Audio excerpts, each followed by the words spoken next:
국민브리핑 일부 뉴스 매거진. 2016년 4월 20일 수요일 김용민의 뉴스 매거진입니다. 여러분, 이 소식을 어떻게 전해드려야 할까요? 3.15 부정선거로 촉발된 4.19 혁명, 그 56주년 기념일에 4.13 총선 부정선거 정황이 포착됐습니다. 이번 총선 새누리당이 대패했다지만 실은 더 큰 패배였을 수 있겠다는 단서가 드러난 것입니다. 경남 진주에서 벌어진 일인데요. 한 마을에서 177명이 사전투표를 했는데 177명 전원이 정당 투표 때 새누리당을 찍은 매우 이례적인 일이 발생했습니다.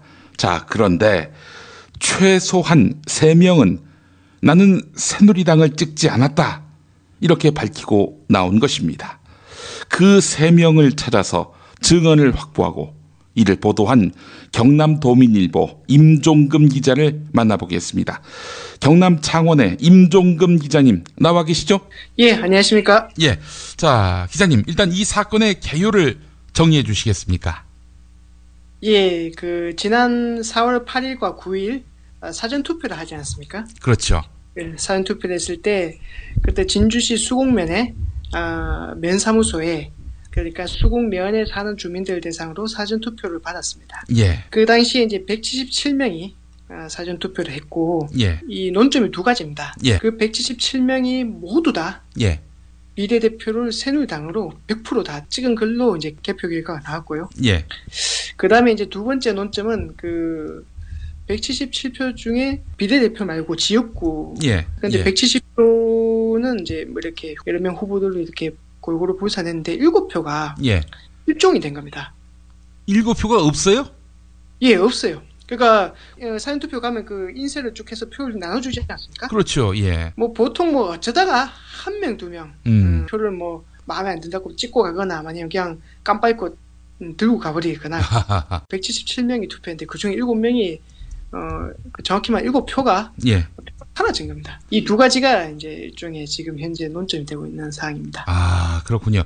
다시 정리하자면은 일단 177표의 비례대표, 그러니까 정당을 찍는 비례대표 표가 100% 새누리당한테 갔고, 그리고 이제 177표가 돼야 하는 지역구 후보, 지역구 후보를 뽑는 그 투표에 177표가 들어가야 하는데 170표만 있고 나머지 7표는 어디 갔는지 모르는 그런 상황.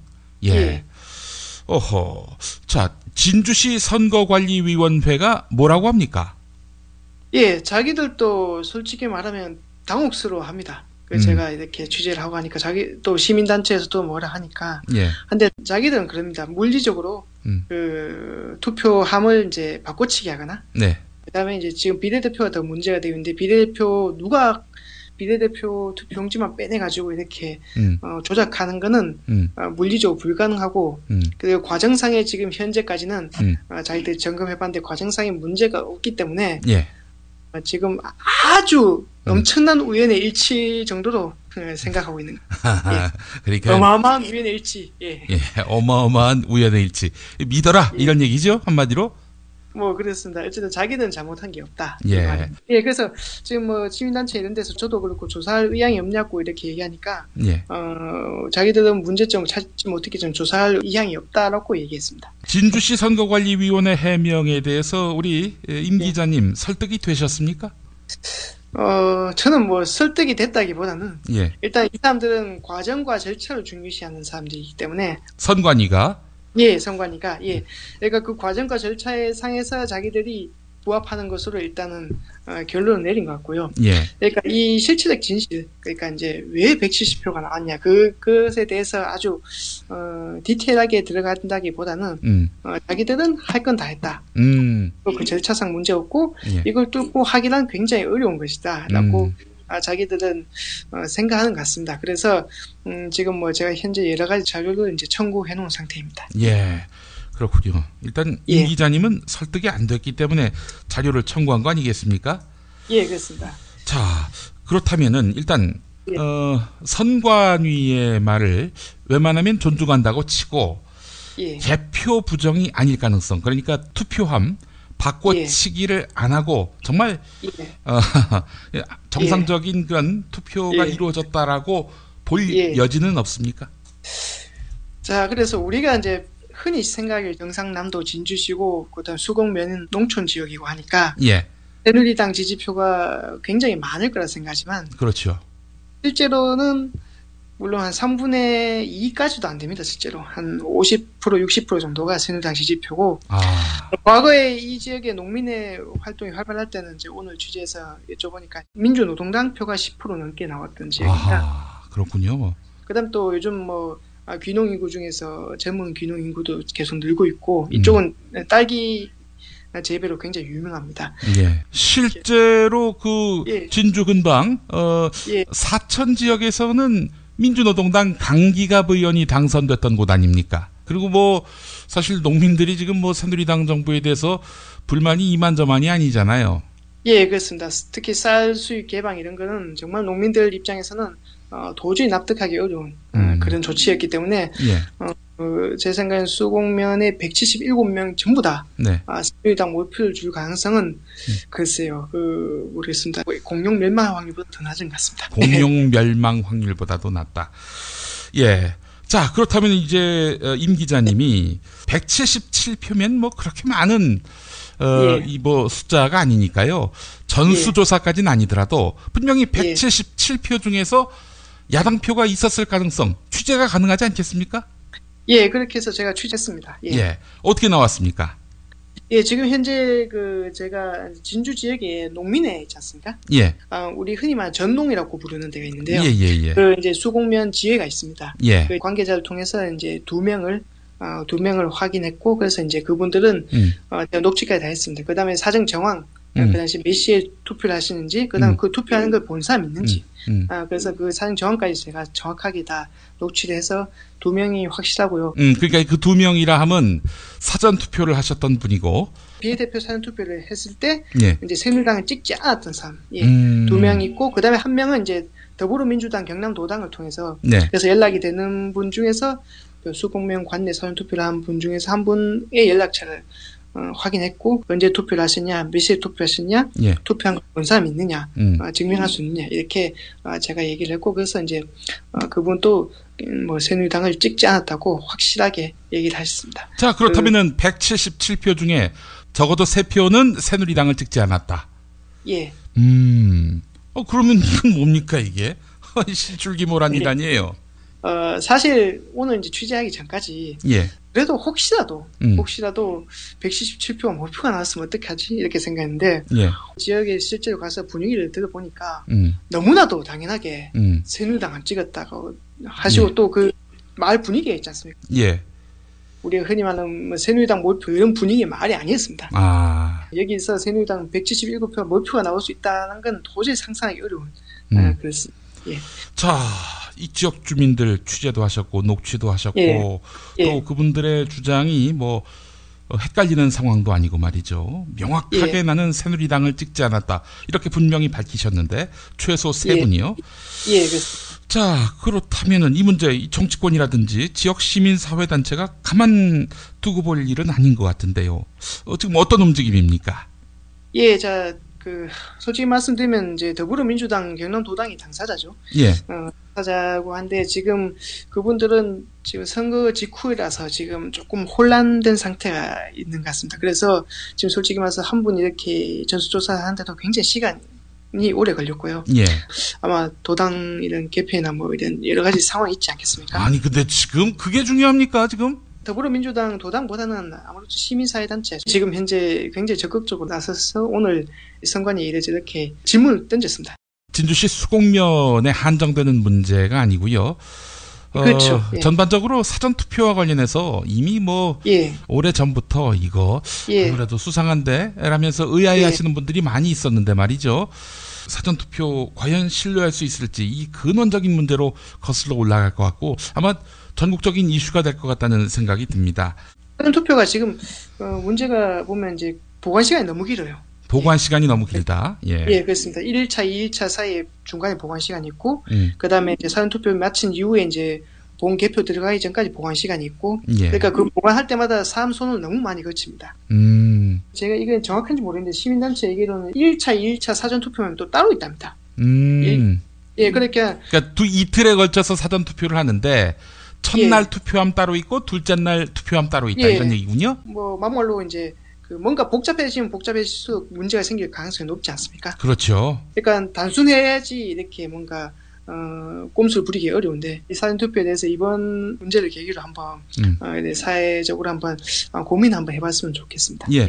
자, 기자님 어떻게 이 사안을 파악하게 되셨고 취재하게 되셨는지 그 과정도 좀 설명해 주시겠습니까? 예, 일단 그 4월 13일 밤늦게 저희는 뭐 경남 도민 일부입니다. 밤늦게 보면 이제 대부분 그 개표나 투표할 때 당시 에피소드 같은 거 있지 않습니까? 그렇죠.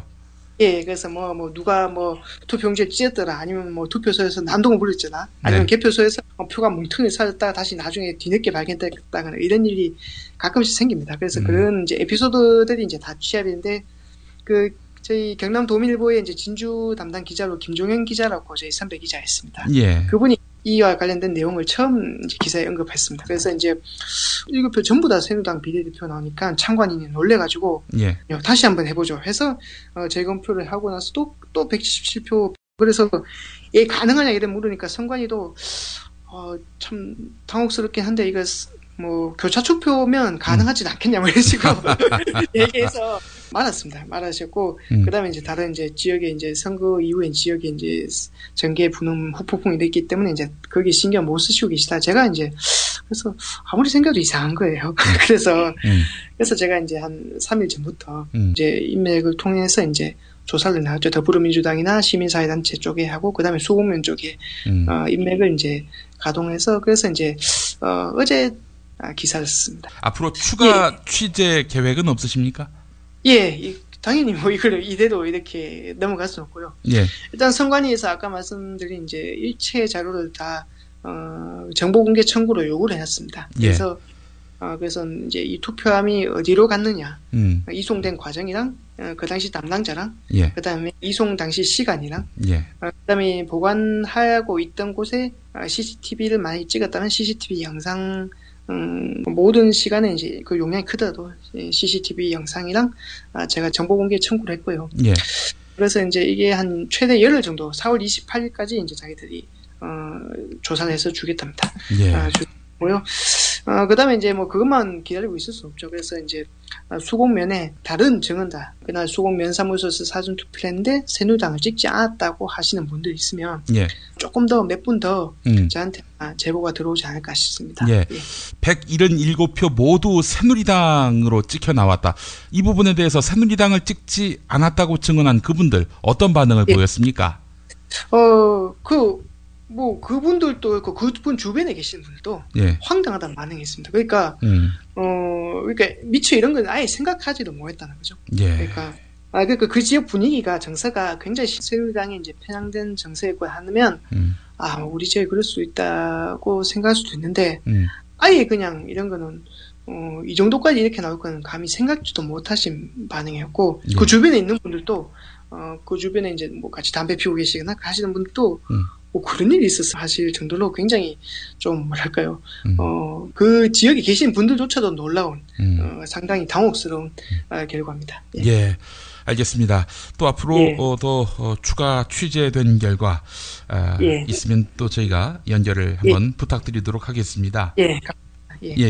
수고 많으셨고요. 경남도민일보 임종금 기자님과 함께했습니다. 고맙습니다. 감사합니다.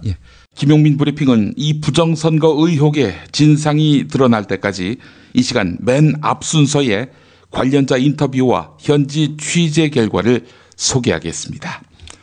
반드시 알아야 할 뉴스로 이어가 봅니다. 새누리당이 비상대책위원회 구성을 사실상 포기하면서 지도부 공백 상태가 장기화될 조짐입니다. 유승민 무소속 의원이 새누리당에 복당을 신청했습니다. 유승민 의원은 대구시당에 입당 원서를 제출한 뒤 기자들과 만나서 이렇게 말했습니다.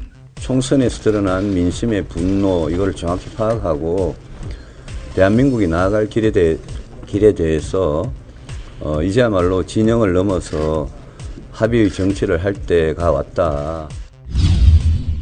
국민의당 안철수 상임공동대표가 20대 국회 전반기 국회의장 선출과 관련해 4.13 총선에서 나타난 민심을 따르는 것이 순리라면서 총선 결과 원내 일당이 된 더불어민주당이 국회의장을 맡아야 한다는 취지를 내비쳤습니다. 어버이연합이 알바비를 주고 탈북자를 동원한 사실이 드러났지요. 자, 그런데 어버이연합의 차명 계좌에 국내 최대 경제단체인 전국경제인연합회가 억대의 거액을 입금한 사실이 JTBC 보도를 통해 드러나 파문이 확산되고 있습니다. 어버이연합의 자금줄이 서서히 드러나고 있습니다. 물론 그 돈을 받은 추선희 어버이연합 사무총장은 부인하고 있습니다. JTBC 인터뷰에서 밝힌 말 들어보시죠. 빌린 거 갚았습니다. 우리 거기 빚 많아요. 지금도 빚 많습니다. 그쪽에. 울산 현대중공업에서 이틀 연달아 사망 사고가 발생하는 등 올해 들어서 5명이 사고로 숨져서 안전대책을 강화해야 한다. 이런 지적이 나오고 있습니다. 롯데마트와 홈플러스 자체 브랜드 가습기 살균제의 제조업체가 당시 업계 1위였던 옥시 싹싹 뉴 가습기 당번을 베껴서 상품을 만든 것으로 드러났습니다. 독성 물질이 든 화학 제품을 만드는 기업의 위험 방지 의무를 지키지 않은 것입니다.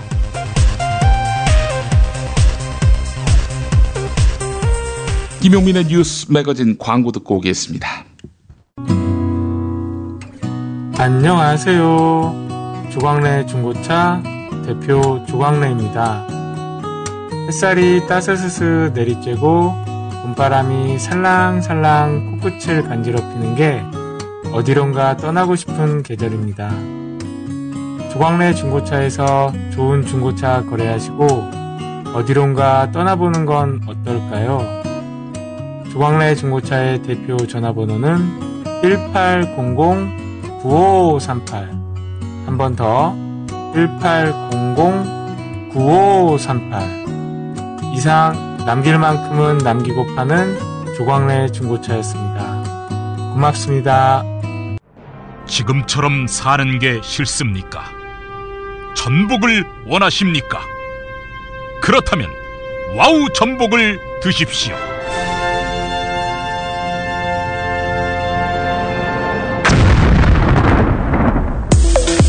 와우! 전복을 먹으면 입맛 잃고 무기력했던 삶이 전복되고 시름시름하던 몸 상태가 전복됩니다.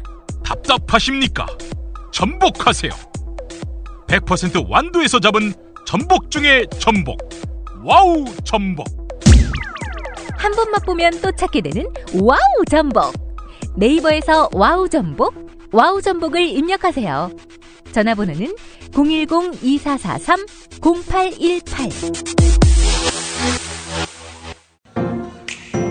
김치가 다 같은 것 같죠? 아니요, 이담채는 진짜 다르죠. 겨울 전라도, 여름 강원도, 봄 가을 충청도 최고의 배추만 골라와야지요. 소금 영광에서 직송된 최고의 국산 천점이 기본 아닌가요? 아, 고춧가루와 파, 마늘 괴산 영천에서 건강한 놈들만 가져와야 해요. 우와, 재료가 반이라고 하던데 역시 이담채네요. 그런데 어떻게 담가야 이담채 김치 맛이 나요? 아유, 이거 비밀인데 다시마에 표고버섯, 양파, 멸치를 넣고 우려낸 육수에다가 온갖 재료를 잘 버무리고 2달 동안 저온 숙성한 양념을 써야 해요. 근데 흉내내봐야 소용없어. 30년 연구한 레시피에 30년 김치만 만든 손맛을 따라갈 수 있겠슈? 이담채 김치. 안내와 주문은 검색창에 이담채를 입력하세요. 전화는 1544-4586. 1544-4586. 조선에 딸로서 잘하는 죄밖에 없는데. 남북 통일 만세! 새날이 올 때가 불리한 진술을 거부할 수 있습니다. 김무성 나와! 이런 민주주의를 하라, 이 새끼야!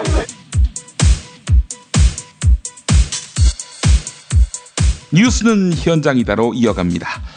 더불어민주당 정청래 의원이 김종인 대표를 향해 각을 세웠습니다. 김종인 대표가 당 지도부가 이번 총선에서 잘했으니 전당대회에서 나를 대표로 합의 추대해주면 응할 용의가 있다는 식으로 김종인 대표가 말을 했는데 정청래 의원은 대단히 오만한 태도다 이렇게 비판했습니다. CBS 라디오 김현정의 뉴스쇼에 나온 정청래 의원, 더불어민주당이 총선에서 이겼다면 당연히 국민에게 감사하고 감사해야 하는데 당 지도부는 우리가 잘해서 그렇다, 만족한다 이렇게 말하고 있다. 이런 태도는 잘못된 것이다 라고 말했습니다. 한편 언론이 주목한 것은 김종인 대표가 아니어도 더민주가 선거에서 승리했을 것이다.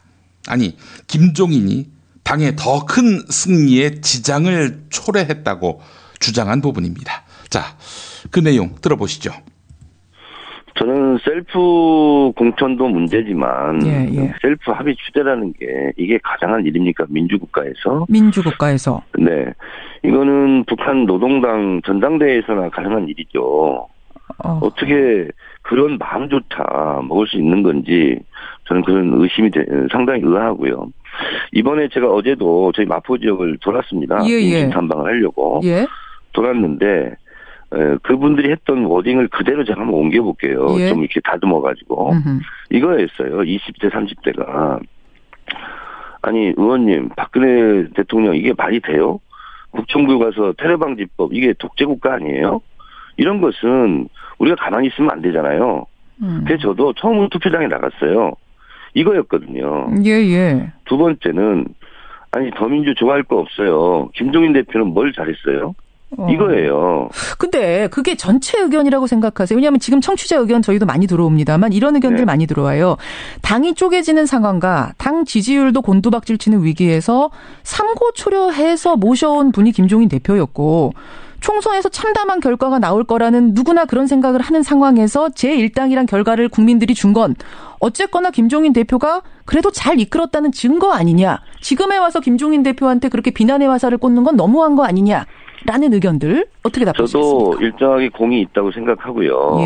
근데 그 시점을 잘 생각해 보면 실제로 탈당할 분들은 대부분 다 탈당한 상태였고요. 근데 이제 문재인 대표가 이제 내가 어느 정도 당을 수습했다. 더 이상 내가 할 역할을 다 했다. 그렇기 때문에 바톤을 넘기자 하는 차원에서 한 거거든요. 물론 그분이 들어와서 공을 세운 것은 저는 인정을 합니다. 그러나 그 타이밍은 이미 당이 수습되는 단계였고 공천관리위원장도 실제로 이제 내정 단계에 있었고 인선 과정에 있었고 이런 상태였거든요. 그러면 김종인 대표가 아니었어도 이 정도 결과가 나왔을 거다. 혹은 아니었으면 더 좋은 결과가 나왔을 거라는 생각까지도 하시는 거예요. 역사의 if라는 가정은 없지만 저는 그분이 아니었어도 저는 가능했을 거다 이렇게 생각하고 있습니다. 덕헌 2세대를 하면서 94군데 수도권 많이 다녀봐서 알아요. 실제로 저희가 다녀보면 김종인 대표는 안 왔으면 좋겠다 이런 게 너무 많았어요. 그리고 덕헌 유세단이 왔으면 좋겠다. 그래서 저희가 다 가지 못했어요.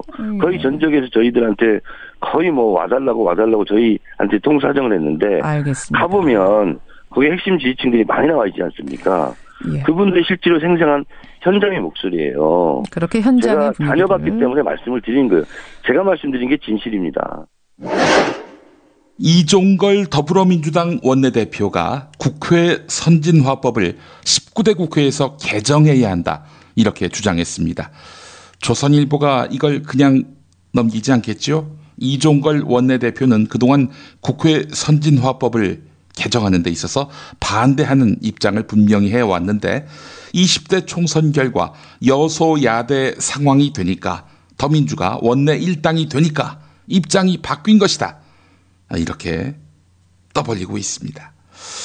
이종걸 원내대표가 어제 평화방송 라디오 열린세상 오늘 윤재선입니다에 출연해서 국회 선진화법과 관련해 정의화 국회의장이 제안한 국회법 개정안이 안건조정심의위원회에 올라가 있다라면서 선진화법에 대해서 의논을 할 생각이다 이렇게 말했습니다.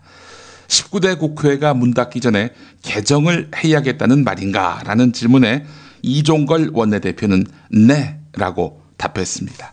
들어보시죠. 국회 선진화법 같은 경우에는 이 선진화법 개정안 등 5건이 지금 이 본회의에 계류돼 있는데, 민생국회 일하는 국회가 되려면 5분의 3조항 악용을 막는 선진화법 개정이 필요하다, 이런 지적도 있고요. 어떻게 19대 국회가 문 닫기 전에 개정을 할 수 있어야 한다, 이런 목소리도 있는데 어떻게 생각하십니까? 네, 지금 국회의장이 5분의 3을 50%로 하는 그 패스트트랙 법을 이제 선진화법의 내용을 이제 5분의 3을 50%로 2분의 1 이상으로 바꾸는 내용이 이제 안건조정심의위원회에 올라가 있습니다. 그게 이제 5월 말쯤에 이제 시한이 풀리는데요.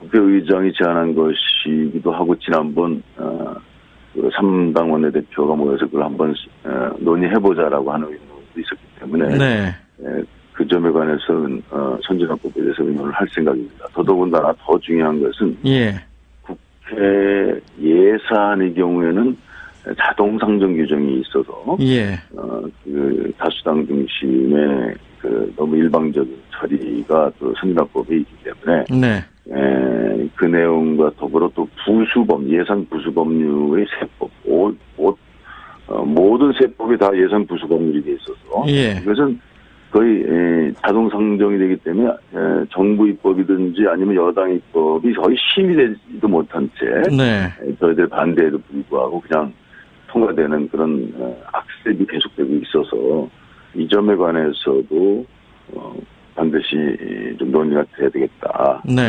이런 생각입니다. 19대 국회가 문 닫기 전에 좀 개정을 해야 되겠다, 이런 말씀이시군요. 그러니까 난파선에서 키 잡는 사람이 되겠다고 한 원유철 새누리당 원내대표. 키 잡을 자격이 없다, 이런 지적에 결국 키를 놓겠다고 선언했습니다. 새누리당 원유철 원내대표가 구상했던 비상대책위원회 체제가 사실상 전면 재검토될 것으로 전망되는데요. 원유철 원내대표의 비상대책위원장직 추대 논란이 당내에서 끊이지 않자 결국 비박계 위주인 쇄신파 의원들의 요구를 원유철 원내대표가 대부분 수용한 것입니다. 당장 비상대책위원회 발족을 위해서 모레로 예정했던 전국위원회 개최도 무산됐습니다. 그 대신 오는 26일 20대 총선 당선자들이 모이는 워크숍을 열어서 향후 비대위 구성을 논의할 것으로 보입니다. 원유철 원내대표의 말을 들어보시죠. 4.13 20대 총선 참패의 책임을 지고 다음 날인 4월 14일 우리 새누리당의 지도부가 전원 사퇴를 하였습니다. 당 지도부의 일원으로서 원내대표인 저도 마땅히 책임을 지고 사퇴하려고 했으나 차기 지도부가 선출되는 전당대회까지 당을 맡아달라는 최고위원회의 합의가 있었습니다. 20대 총선에서 나타난 국민의 뜻은 집권 여당인 새누리당이 계파 갈등을 청산하고 겸손하게 국민만을 섬기라는 명령이었습니다. 하지만 최근 비상대책위원회 구성과 관련하여 당의 분열과 갈등이 재현될 조짐을 보이고 있는 매우 안타까운 상황이 진행되고 있습니다. 따라서 저는 하루빨리 이 비상한 상황을 극복하기 위해서 가장 빠른 시간 내에 차기 원내대표를 선출하고 선출된 원내대표에게 비상대책위원장직을 이양하려고 합니다. 우리 새누리당은 앞으로 질서 있는 개혁을 통해서 한골탈퇴하는 모습으로 국민들의 기대에 부응해 나가야겠습니다. 박혜원 경위님, 듣고 있습니까? 이재황입니다. 절대로 포기하지 마십시오. 아무것도 할 수 있는 게 없어요. 절망이에요. 그래도 포기하면 안 됩니다. 먼저 몸을 챙기셔야 합니다. 어떻게 하면 되죠? 알려주세요. 일단 전창걸닷컴에서 새싹당 공차를 주문하. 남자들은 꼭 남자는 이지영 형사님, 전창걸닷컴에서 새싹당 공차. 열쇠는 새싹당 공차였어. 전화 구매는 070-8635-1288 070-8635-1288. 자기는 정말 훈남이고 자상하고 스마트한데, 그런데 잠잘 때는 아니야. 정말 아니야. 진짜 엽기야. 그럴 수밖에요. 그렇게 코를 골아대는데 본의 아닌 결례 이제 그만. 간편하고도 반영구적인 코골이 방지기구 24,000원이면 됩니다. 심한 코골이와 수면 무호흡 걱정 마세요. 99% 감소 효과를 보장합니다. 검색창에 코골이 119, 코골이 119를 입력하세요. 문의는 1566-0783. 코골이 119는 의료기기 제조 수출업체 메디슬립에서 만듭니다. 공화국 참치 논평. 구이동 대양 참치를 맛보지 못한 국민 여러분은 진정한 참치 맛을 보기 위한 강도 높은 중대 조치를 취하실 계획을 표명하시고 곧장 구이동으로 달려오시기 바란다. 참치에 대한 체질적인 거부감과 적개심을 노골적으로 드러내는 분도 구이동 대양 참치에 오시면 추호도 용납할 수 없는 포악무도한 폭식 행위를 자행할 것이다. 구이동 대양 참치. 월요일 참치데이 이벤트, 화요일 참치머리 서비스로 함께합니다. 주차장 걱정 마시고요. 대중교통은 서울 지하철 2호선 구의역 2번 출구에서 5분 거리입니다. 대양 참치 구의점 02-455-8087.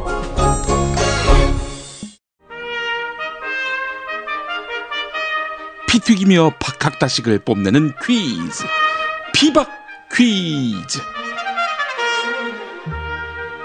오늘도 무와 환 나오셨습니다. 인사하시죠. 참회와 성찰의 길을 걷고자 화물선이 좌초한 사고 현장 부산 영도 절영해안산책로에서 방제복과 마스크를 착용하고 기름을 제거하고 있는 무 인사드립니다. 왜 이 말을 뺐을까? 마스크를 착용하고 또 기름을 제거하고 있는데 카메라 앞에서. 야, 내가 그 기자들 보고 오라고 했냐? 지들이 왔지. 이 새끼가 아주 삐딱해, 이 새끼가. 예, 안녕하십니까. 일절 언론 인터뷰를 사양하고 있으며 외부 일정도 최소화하고 있는 이번 선거에서 드러난 매서운 민심을 존중하고 수렴하기 위해서 몸을 낮추고 있는 환 인사드립니다.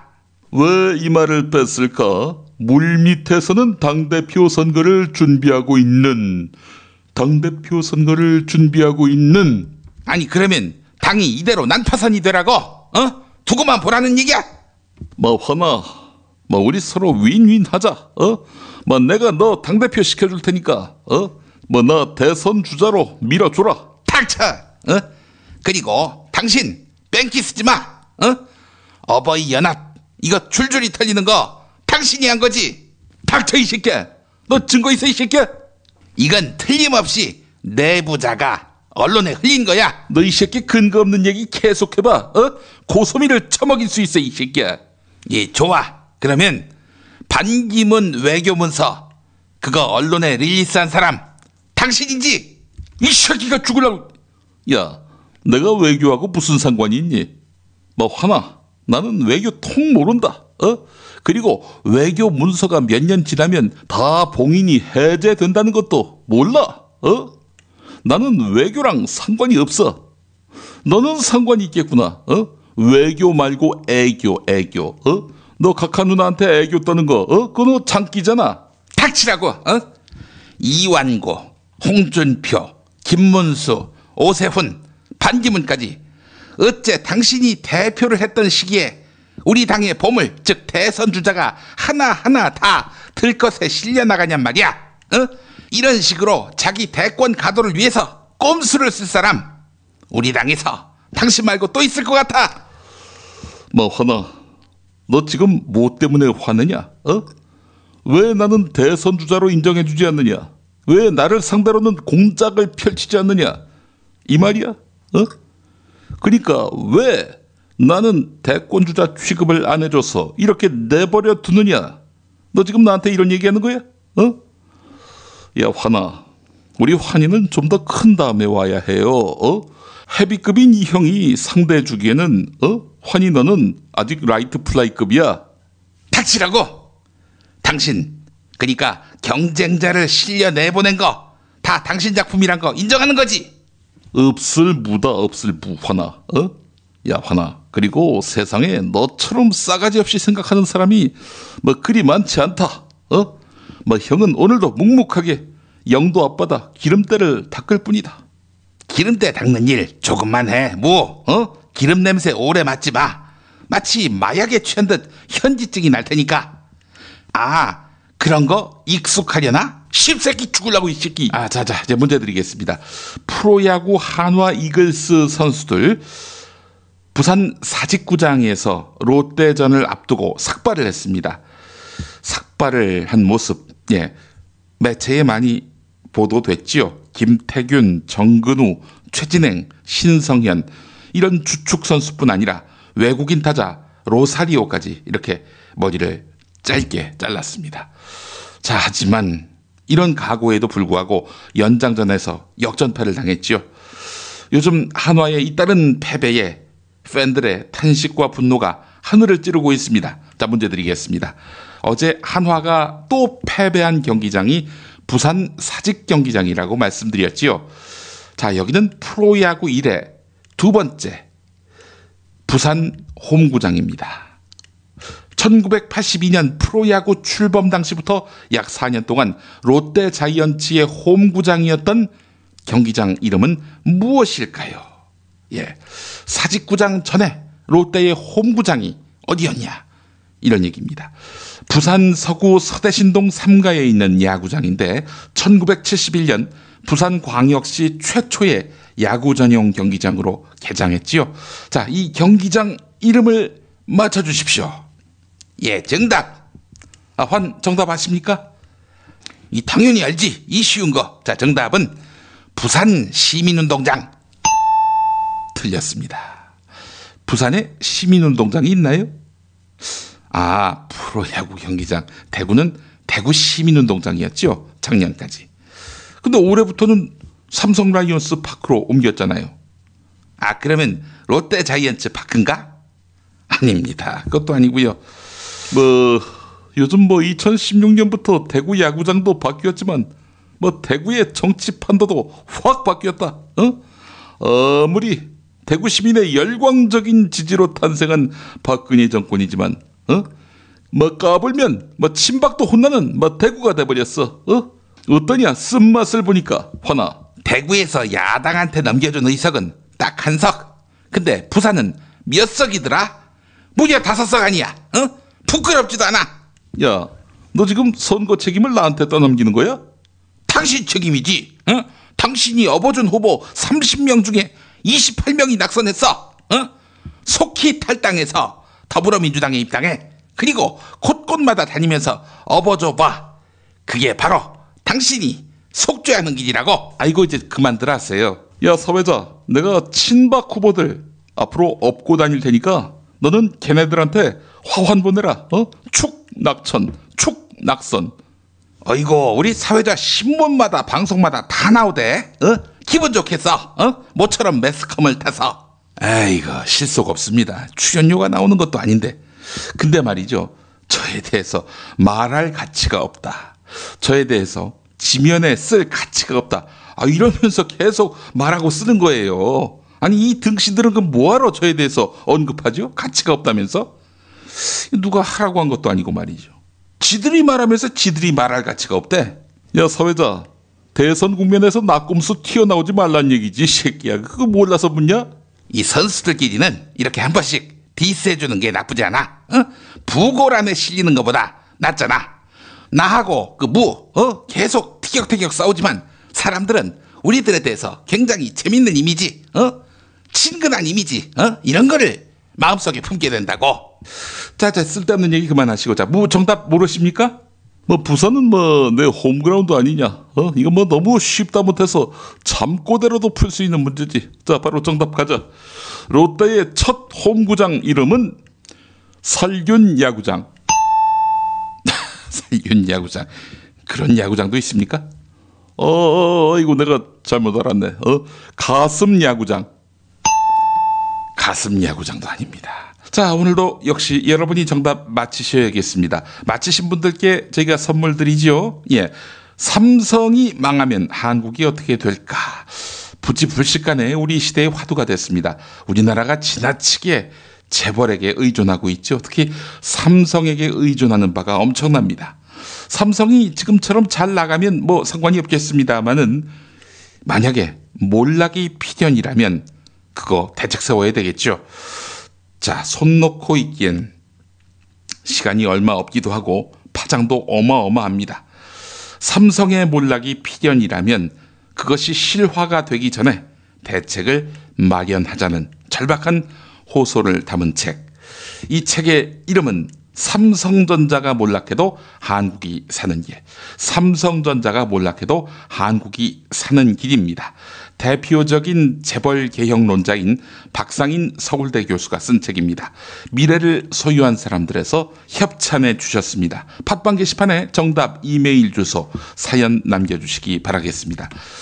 지난 시간 정답자 짱군의 흰둥이님, 불의 고리, 네, 정답 맞히셨습니다. 링 오브 파이어. 예. 김용민 브리핑을 열심히 듣고 있습니다. 특히 경제의 속살을 들으면서 혼자 소심하게 분노하고 살아갑니다. 저는 갑의 횡포만큼이나 심각한 문제는 을이 저항하지 않고 포기하는 것이라고 생각하는데요. 인간의 존엄성이 먹고 사는 생존의 문제 앞에 무기력해지고 그것은 또한 생명을 경시하는 사회 분위기로까지 이어진다는 점. 저만의 해석일까요? 가습기 살균제도 그렇습니다. 143명을 유해 성분을 들이마시고 사망하게 한 것은 21세기형 히틀러 독가스 살인 아닌가요? 저는 관련 기업들이 엄청난 배상과 불매운동 등으로 문을 닫을 줄 알았는데 우리 사회는 생각보다 무관심하네요. 제발 우리 국민들이 억울한 일에 익숙해지고 수용하면서 살아가는 이런 풍토가 사라지기를 바랍니다. 라고 해주셨습니다. 감사합니다. 또 다른 정답자는 더불어민주시민입니다. 정답 불의고리. 감사합니다. 일본과 에콰도르의 지진 현장 사진을 보고 우리나라에서 지진이 나면 어떻게 될까 생각했습니다. 일본은 지진에 대비해서 건물을 짓고 있는데 그럼에도 불구하고 이렇게 피해가 큰데 우리나라는 지진에 대해서 어떤 대책을 세우고 있는지 궁금합니다. 제가 사는 곳이 아파트 15층인데 지진이 난다면 어디로 가야 할까요? 집안에 있는 모든 물건이 다 흉기가 될 것 같습니다. 매일 김용민 브리핑을 자전거 타고 출근하면서 잘 듣고 있습니다. 이완배 기자의 경제의 속살도 잘 듣고 있습니다. 친정이 경북 김천인데 20대 총선에서 엄마를 설득해서 여당에 투표하도록 했습니다. 야당이라고 쓰셔야 되는데 여당이라고 쓰신 것 같습니다. 예. 설마 엄마를 설득해서 여당에 투표하도록 하실 분이 김용민 브리핑을 들으실까 생각이 듭니다. 못할 겁니다, 아마. 예. 이렇게 조금씩 설득하고 대화해서 좋은 세상으로 바꿀 수 있다고 생각합니다. 동료에게도 김용민 브리핑을 알려서 많이 듣고 의견을 나누고 있습니다. 정치에 관심이 없었는데 팟캐스트 방송을 통해서 정치에 관심을 갖게 됐습니다. 정치는 우리 생활과 너무 가까이 있고 시민이 목소리를 내서 우리 사회를 변화시킬 수 있다는 것을 투표로 보여주고 있습니다. 삼성의 순환 출자고리도 끊어야 합니다. 네, 이런 말씀도 남겨주셨습니다. 네, 두 분 축하드리고요. 또 많은 분들의 응모 기대하겠습니다. 박근혜 왜 저러지? 문재인, 김무성, 안철수는 또 왜 저러지? 뉴스로는 알 수 없는 진짜 정치 현장 이야기. 한겨레 정치팀 기자들이 취재 수첩을 낱낱이 공개합니다. 본격 정치 관찰 팟캐스트. 언니가 보고 있다. 팟빵에서 언니를 검색하세요.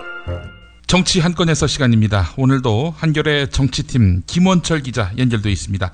김원철 기자님. 네, 안녕하세요. 예. 자, 김종인 더불어민주당 비상대책위원장. 선거 승리 이후로 기세가 등등한 것 같습니다. 어떻습니까? 예, 지금 당 내에서 합의 추대론을 둘러싸고 논란이 계속 벌어지고 있습니다. 차기 당대표 합의 추대론? 예. 6월 말에 지금 차기 지도부를 뽑아야 되는데요. 예. 지금 이런저런 합의 추대론을 둘러싼 얘기들이 불거지고 있는데, 일단 어제 라디오 인터뷰에 김영춘 비대위원이 나왔습니다. 예. 그분 같은 경우에는 좀 불가능한 거 아니냐 이런 입장을 밝혔고요. 예. 이게 일종의 김종인 대표는 그렇게 생각하지 않는 것으로 안다 이렇게 얘기를 했어요. 따라서 이게 약간 측근 그룹의 자가 발전 아니냐 이런 뉘앙스를 좀 풍겼고요. 김 기자님, 실제로 합의 추대론 안 된다 이런 목소리는 굉장히 많이 들었는데 도대체 합의 추대론을 이야기하는 사람들은 누굽니까? 이게 지금 합의 추대론의 발화가 어디서 되었느냐. 예. 이걸 보면 약간 김종인 대표 자신이 초래한 측면이 있어요. 연합뉴스하고 17일에 인터뷰를 했는데 예. 그때 기자가 이렇게 물었거든요. 당의 총의가 모아져서 합의 추대하면 어떻게 할 거냐. 예. 그러니까 그건 그때 가서 생각해 볼 문제라고 얘기를 했는데 예. 이게 그때 비례대표 논란 때도 초반에 마치 아무 생각이 없는 듯이 얘기를 했다가 결국 비례대표 공천을 하면서 비례대표에 당대표가 이름을 올리는 게 문제가 아니라 이게 약간 거짓말 논란 비슷하게 입장 번복 논란으로 초점이 모아졌잖아요. 예.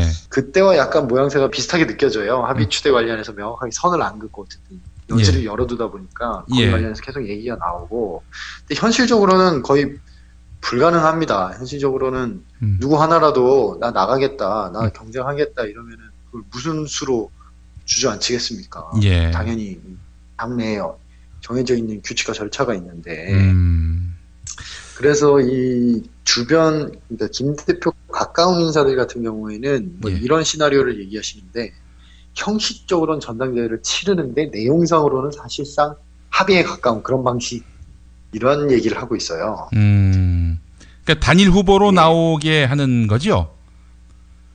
그런 방법도 있을 거고요.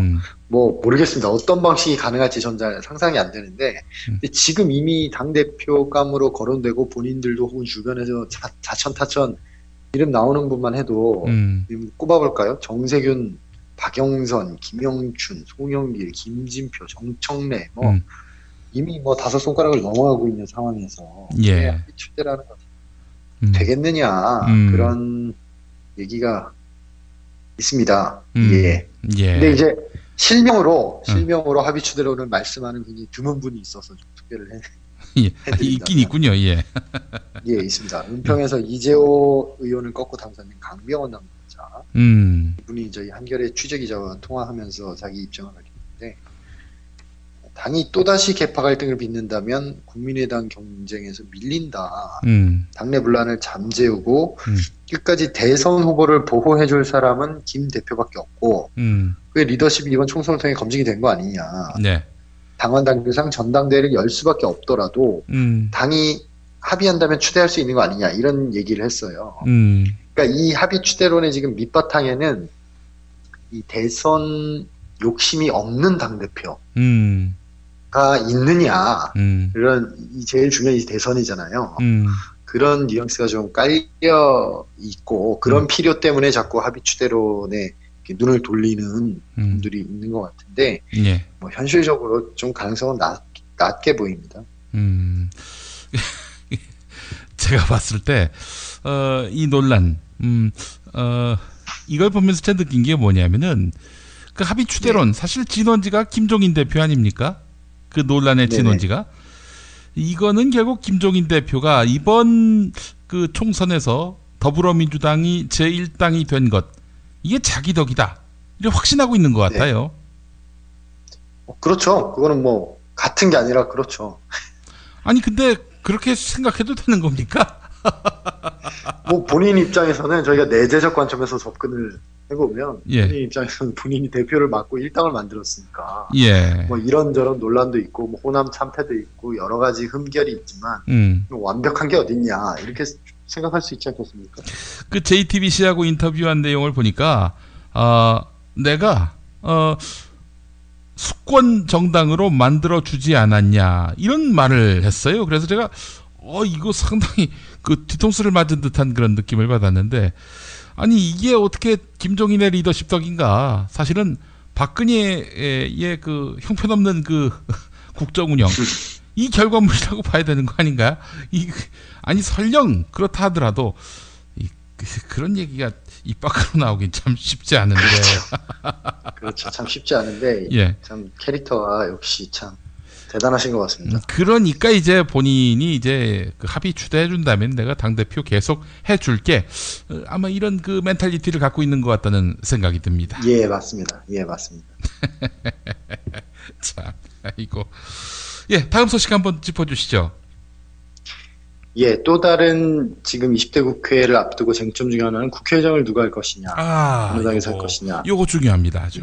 예. 예. 그게 남아있는데, 일단 안철수 국민의당 대표가 어제, 야당이 맡아야 한다, 이런 뜻을 밝혔고요. 예. 이 총선에서 나타난 민심에 따르는 것이 순리다. 이런 입장을 밝혔고, 이 얘기는 즉, 일당이 된 더민주가 국회의장을 맡고, 예. 부의장과 상임위원장은 이제 의석 비율에 따라서 2, 3당이 나눠갔자, 뭐 이런, 취지를 밝힌 걸로 보이고요. 거기에 예. 대해서 김종인 대표 쪽도 굉장히, 맞는 말이다, 호응한다, 내 생각과 일치한다. 예. 이렇게 받아들이고 있어서 지금 국민의당과 그 더민주는 국회의장직에 대해서는 이견이 없어 보입니다. 이견이 없어 보이고. 새누리당이 반발하면 어떻게 해요? 이게 규칙이 어떻게 되어 있냐면요. 관례적으로는 원내 일당이 이제 국회의장을 배출해 왔는데 예. 문제는 이제 원내 일당이 무소속 2명만 저쪽에서 받아버리면 바뀌잖아요. 그렇죠. 예. 그러면 원내 일당이 언제 기준이냐? 투표일 기준이냐? 뭐 개원일 기준이냐? 뭐 당선증을 받는 일 기준이냐? 여러 얘기가 있을 텐데 그런 예. 거는 사실 별로 안 중요하고요. 그 관례니까. 예, 국회의장은 그냥 그 과반 출석이 과반 찬성으로 정하는 겁니다. 예. 그렇기 때문에 이 국민의당과 더민주가 합심하면 국회의장을 누구로 만드는 거는 어렵지 않고요. 예. 새누리당도 뭐 이런 사실을 알고 있습니다. 알고 있고, 그래서 원유철 원내대표가 어제 뭐라고 했냐면 총선에서 나타난 민의는 존중해야겠지만, 우리가 2당이긴 하지만 집권 여당이니까 예. 여당이 국회의장 하는 게 국회 운영에 도움이 되지 않겠냐 이렇게 얘기는 했어요. 말도 안 되는 소리 하고 있어요. 예, 얘기를 했는데 어차피 뭐 자기들이 뭐 집권 야당 하던 시절에도 국회의장을 했잖아요. 그렇죠. 예. 했으니까 이건 뭐 말이 안 되고 예. 그 새누리당 안에서도 이게 좀 현실적으로 좀 오히려 오만해 보일 수 있고 차라리 국회의장직 같은 경우에는 지금 새누리당 국회의장직을 가진들 뭘 할 수 있겠습니까? 과반이 안 되는데. 그렇죠. 단독 과반이 될 때 국회의장이라는 자리가 일종의 그 협박용 카드로 쓸 수 있는 거잖아요. 예. 그렇기 때문에 우리한테 필요 없는 자리다. 차라리 넘겨주고 법사위원장 같은 실질적으로 훨씬 중요한 상임위원장직을 챙기자. 예. 이런 얘기도 새누리당 안에서 나오고 있습니다. 법사위원장이 끝내 목리를 부리면은 사실 그 법안이 그 본회의에 상정되기 어려운 거 아닙니까? 굉장히 어렵죠. 법사위원장이 모든 법의 마지막 통로를 쥐고 있기 때문에 관례적으로 야당에게 법사위원장직을 주죠. 예. 예, 근데 뭐 이번에는 국회 내에서는 새누리당 야당이니까 예. 우리 소수당을 배려해달라. 뭐 이런 논리로 법사위원장을 받자. 뭐 이런 얘기가 나오는 모양입니다. 예. 국회의장을 만약에 야당이 손에 넣게 된다. 뭐가 달라지는지 한번 시뮬레이션 한번 해봤으면 좋겠어요. 시뮬레이션 해드릴까요? 예. 이를테면은 지난번 테러 방지법 같은 상황이 발생한다. 한번 그걸 상정해 봐도 흥미로울 것 같습니다. 예, 일단 그때 테러방지법 때 필리버스터 사태가 벌어진 것은 정의화 국회의장이 직권상정을 했기 때문이죠. 예. 일단 야당 국회의장이라면 직권상정을 하지 않았을 것이고, 그렇죠? 예. 그러니까 필리버스터가 벌어질 일 자체가 없는 거죠. 그렇죠. 예, 일 자체가 없고 그 과반 의석이란 것이 굉장히 중요한 이유는 직권상정과 힘을 합쳤을 때 위력을 발휘하는 거거든요. 그렇죠. 예. 그렇잖아요. 예. 힘을 합쳤을 때 힘을 발휘하는 건데 지금 야당 같은 경우에 두 당이 힘을 합치면 과반이고 국회의장까지 가지고 있으면 뭐 이론적으로는 마음대로 다 해도 되는 거죠. 이론적으로는. 그러니까 박근혜 대통령이 통과시키고 싶은 법은 그런데 야당이 반대하는 법은 아무것도 통과가 안 되는 그런 상황이 되겠네요. 예, 그건 국회의장직이 없어도 뭐 두 야당이 합치면 의석수가 과반이 넘으니까요. 예, 박근혜 대통령 입장에서는 뭐 두 야당 중에 하나는 어쨌든 설득을 해야 하는 그런 상황인 거죠. 그거 맞물려서 지금 어제도 저희가 짧게 얘기했지만 그 선진화법 개정 얘기가 지금 계속 나오고 있거든요. 근데 양당 입장이 뭐 미묘하게 좀 갈리고 있긴 한데 선진화법 그 개정안을 조금 살펴볼까요? 국회 본회의에 법안이 올라가려면 그 원내대표끼리 합의를 해야 됩니다. 의사 일정 합의를 해야 됩니다. 합의하지 않은 경우에 어떻게 올릴 것인가 하는 것이 이제 중요한 문제가 되는데요.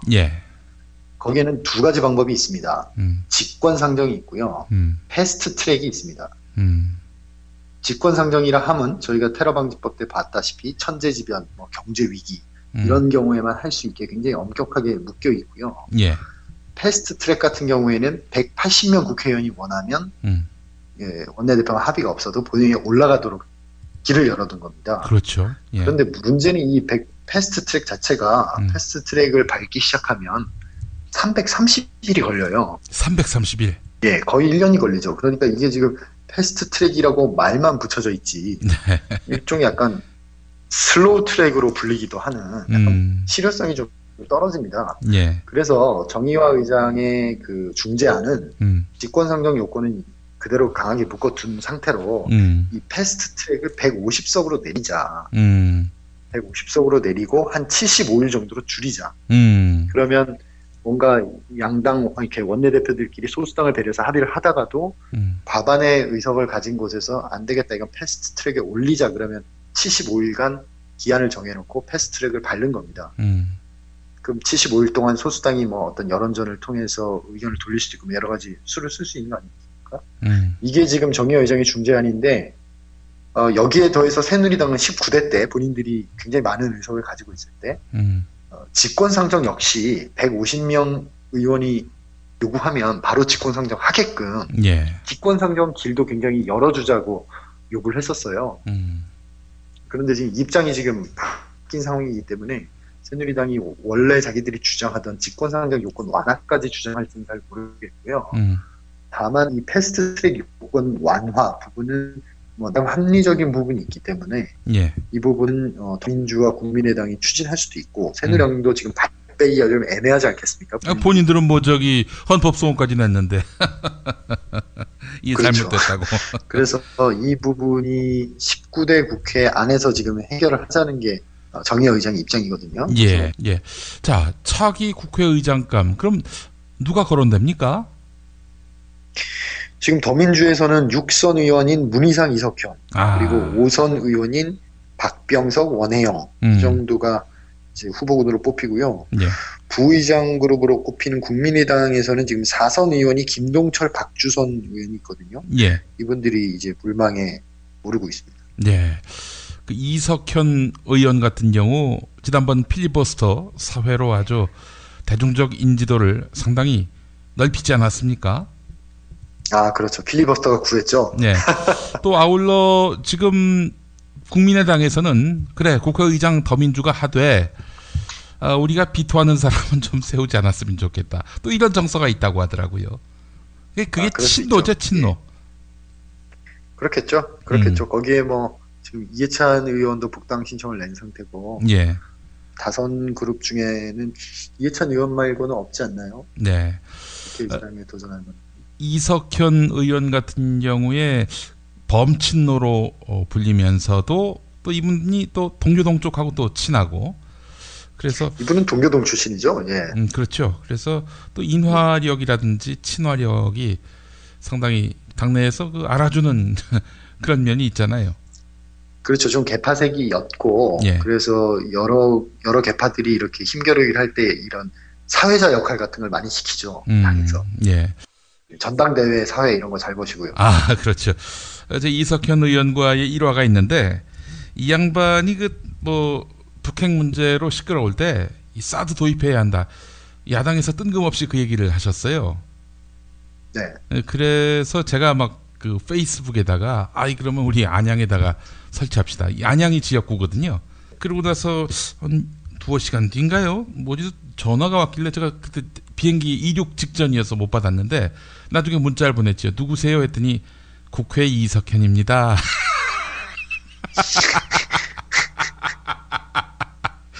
답장을 안 했습니다. 왜 전화하신 거예요? 예?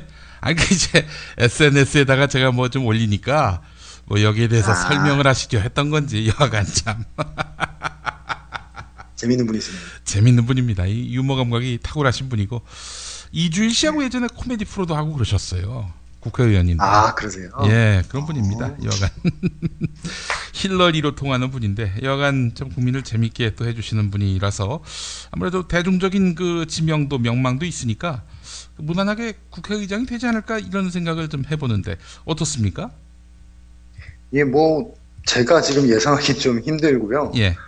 아마도 국민의당에서 비토하지 않는 어떤 후보가 더민주 안에서 일단 자기들끼리 후보 정하겠죠. 예. 누가 하는 게 순리에 맞고요.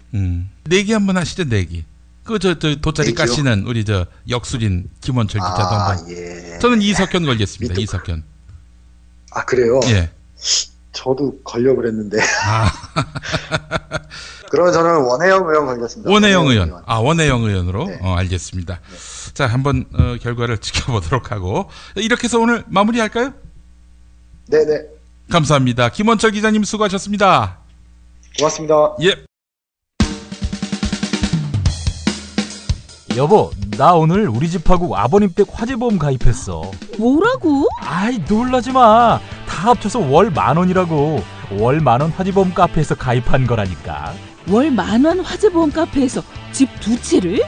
남들은 집 한 채를 30,000원에서 40,000원에 가입하던데? 화재와 배상 책임은 기본이고 도난, 보이스피싱까지 보장해준대. 정말? 대박! 텔레비전, 냉장고, 김치냉장고, 에어컨, 세탁기, 전자레인지 고장나면 수리비용까지 보장해준다고. 월 10,000원 화재보험 카페라고 했지? 나도 알려줘. 우리 친정도 가입하게. 10,000원 화재보험 카페. 전화번호 02849-9730. 한 집이 가입해도 또 두 집이 가입해도 월 10,000원인 화재보험 카페 02849-9730으로 전화하시면 10년차 베테랑 손해보험 전문 설계사가 연중 무휴 상담해드립니다. 메모 못하셨나요? 전화번호 02849-9730.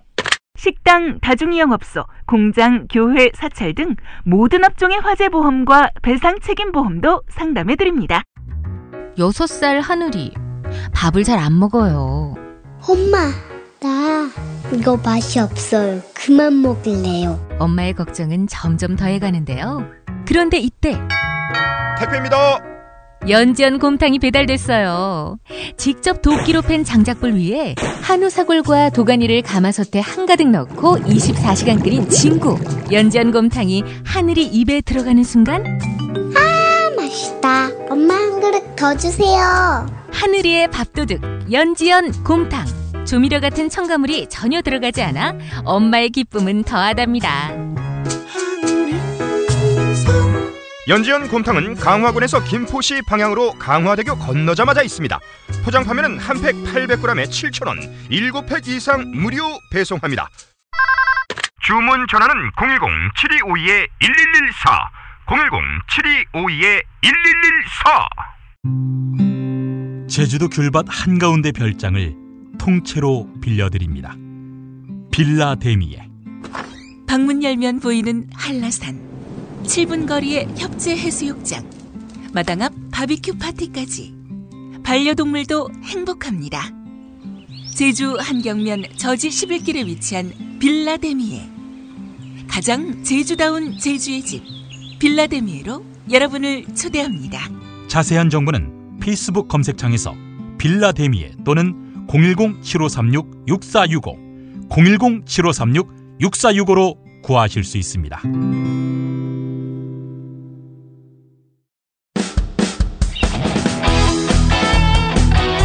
당신이 알아야 할, 또 우리 공동체가 알아야 할 뉴스, 김영민이 챙겨드립니다.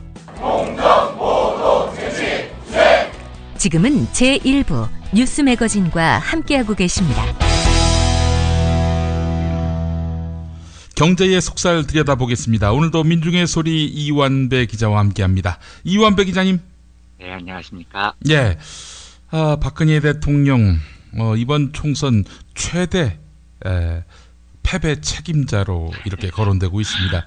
네. 19대는 제가 야권 패배 총 책임자였는데 20대는 우리 박근혜 대통령이 여당 패배의 총 책임자가 됐습니다만은 박근혜 대통령은 증세는 안 된다 이런 입장 아니었습니까 그동안? 그렇습니다. 자, 근데 어쨌든 이번에 박근혜 대통령의 실정으로 인한 여당의 대패 이를 계기로 해서 다시 여당 내부에서 이제는 증세할 때가 된 것 아니냐 이런 얘기가 나오고 있다고요? 네, 맞습니다. 사실은 그 증세의 이야기가 나오는 것도 좀 특이하지만 증세의 내용 지금 여당 쪽에서 주장하는 내용도 황당합니다. 그래서 일단 좀 소개를 해드리면은요. 예. 이게 문화일보가 어제 석간 그 어제자에 나온 기사입니다. 그런데 예. 제가 이 기사를 보고 한국의 보수라는 곳이 재벌을 중심으로 한 보수라는 곳이 참 정말 대단하긴 하구나 하는 걸 느꼈습니다. 예. 우선 그 기사의 리드를 읽어드리면요. 이렇게 시작이 됩니다. 20대 국회를 앞두고 여야 간 증세 논란이 불붙을 조짐을 보이고 있다. 복지 재원과 국가 부채는 갈수록 늘어나고 있지만 이를 뒷받침해야 할 재정은 악화되고 있기 때문이다. 여야는 증세에 대해 불가피하다는 점에선 대부분 인식을 같이 하고 있지만 여당은 부가가치세에 야당은 법인세 인상에 방점을 찍고 있다. 기사가 이렇게 시작이 되는데요. 우선 근데 첫째로요. 예. 증세에 대해서 제가 알고 있기로 정부가 지금 공식적인 의견 제시를 한 건 없습니다. 없고요. 그러니까 지금까지는 아까 김용민 PD님께서 말씀해 주셨듯이 박근혜 정부의 공식 입장은 증세가 아닌 거죠. 예. 증세 없는 복지. 이 기조를 뒤엎을 만한 정부 고위 당국자의 이야기는 제가 들어본 바가 없거든요. 예. 그런데 뭐 방송에서도 여러 번 말씀드렸지만 증세는 지금 반드시 필요합니다. 재정이 파탄 직전이니까요. 예. 그래서 지금 이 보수 언론, 그러니까 문화일보를 통해서 저는 간을 본다고 생각을 하는데요. 이 기사 내용을 보면 정부 당국자의 코멘트가 아니고요. 전부 다 20대 의원 당선자들의 코멘트로만 구성이 되어 있습니다. 예. 그러니까 공식이 아니고 비공식적인 루트를 통해서 코멘트로 간을 보는 거죠. 지금 이제 문화일보가 국회의원 코멘트를 통해서 부가세를 인상하자 이러면서 변죽을 어떻게 올리는지를 제가 한번 읽어드리겠습니다. 재정경제부 금융정책국장을 지낸 이종구 서울 강남갑 새누리당 당선인은 19일 통화에서 만약 세금을 올린다고 하면 부가세를 올리게 될 거다. 그런데 최근 세수가 많이 모자라는 것 같지는 않다. 신중해야 한다고 말했다. 전 산업통상자원부 장관인 윤상직 부산기장 당선인도 이 사람도 당선됐습니까? 예, 그런 모양이죠. 저도 몰랐는데요. 예.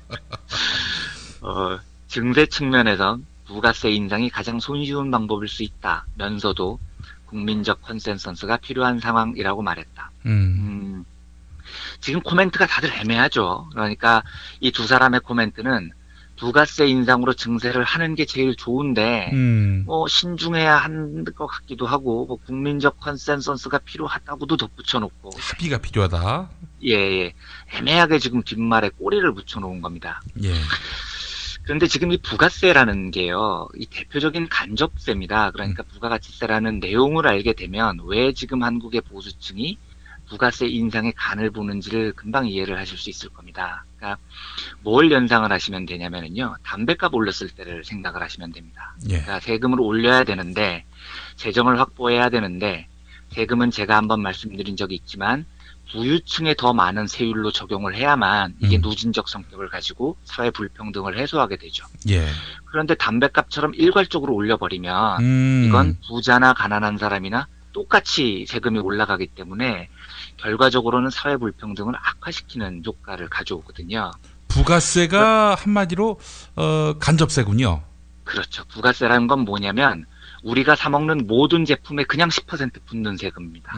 이걸 올리자는 겁니다. 그러니까 예를 들어서 햄버거를 하나 사 먹으러 갔는데 제가 5,500원을 냈으면 이 중에 5,000원이 사실 햄버거 가격이고 500원은 VAT 부가세인 거거든요. 그렇죠. 그런데 이 부가세는 사회 불평등을 해소를 못합니다. 왜냐하면 맥도날드에서 햄버거를 파는데 제가 가면 아유 가난하시니까 부가세 깎아드릴게요 하고 5,200원만 받고 이재용이 가서 햄버거 먹을 때는 아유 부자시니까 이렇게 못하는 거거든요. 그래서 이 부가가치세는 대표적인 간접세, 그러니까 간접세라는 것도 좀 설명을 드리면은요.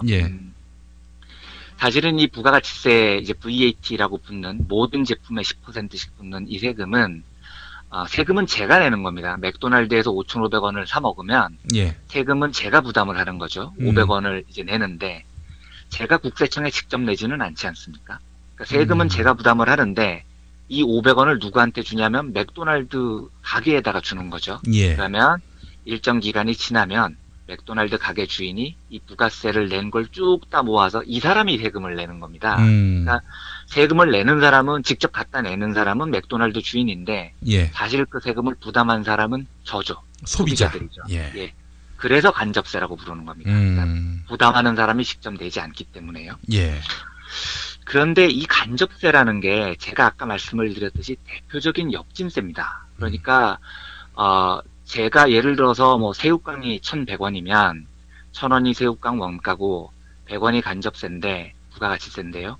이걸 이 부가가치세를 2배로 올려서 새우깡 가격이 1,200원이 됐다. 그러면 저도 세금을 100원을 더 내는 거고 이재용이 사 먹어도 100원만 더 내면 되는 겁니다. 똑같이 오르는 거죠. 그런데 이게 사실 따져보면 세금 부담으로 따지면 제가 훨씬 더 부담이 심해지는 겁니다. 가난한 제가요.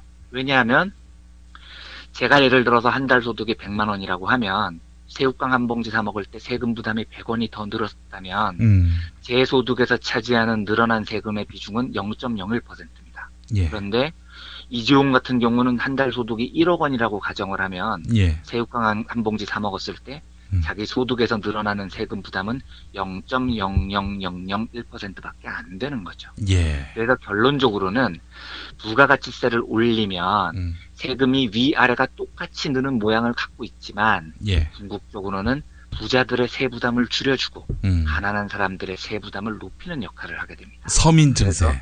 그렇죠. 그래서 결국은 담뱃값을 올렸을 때 이게 바로 세금의 누진성을 약화시키고 역진성을 강화해서 빈곤층 가난한 사람들의 세금 부담을 높인다는 비판이 있었던 게 이런 이유인 거거든요.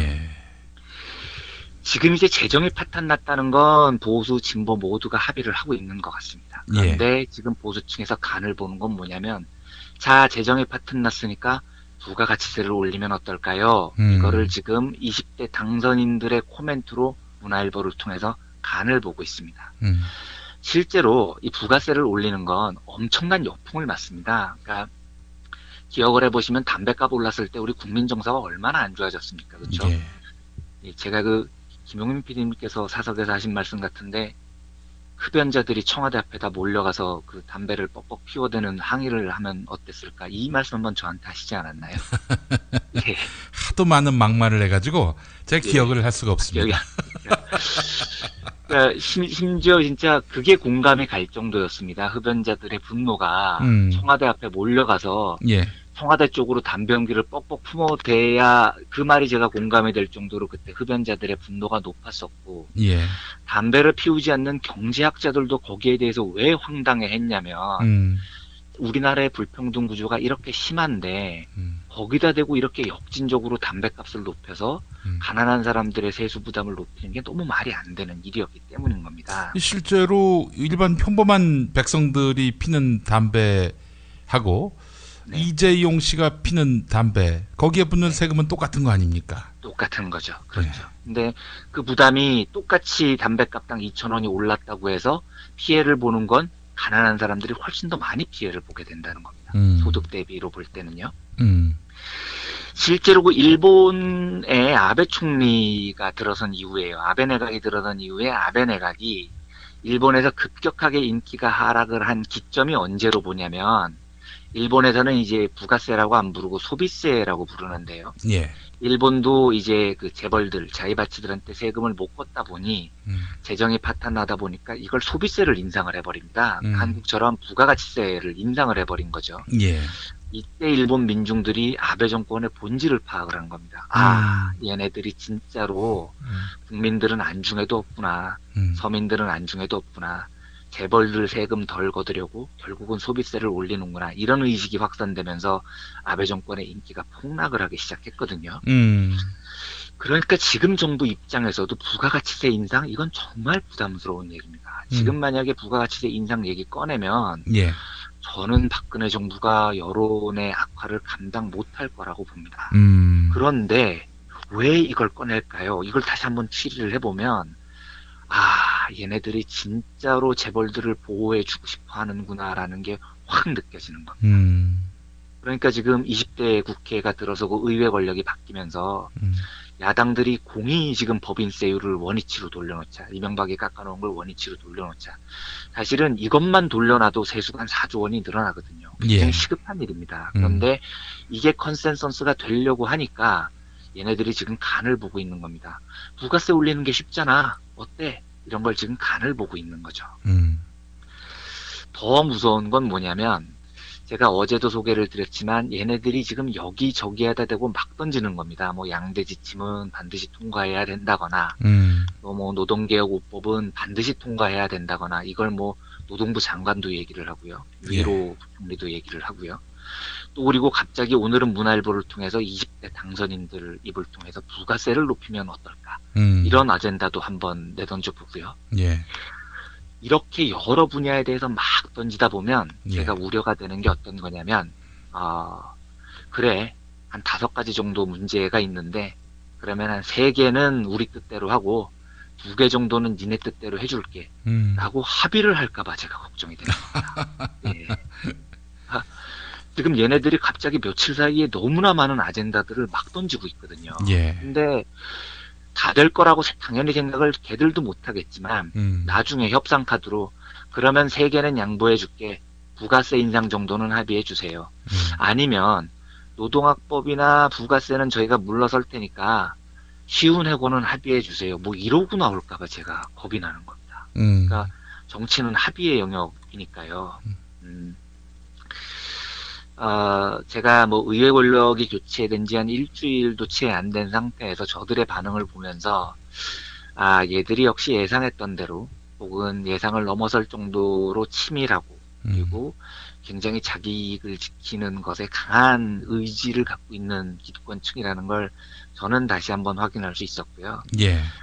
어렵게 만들어 놓은 의회 권력인데 지금까지 얘네들이 뱉어놓은 말 중에 제 생각으로는 하나도 합의를 해주면 안 됩니다. 특히 부가가치세 인상은 지금 가장 쉽고 사회적으로 합의가 된 방법이 법인세를 예전으로 돌려놓는 건데 이건 뭐 굉장히 빠른 시간 내에 해야 되는 일이고요.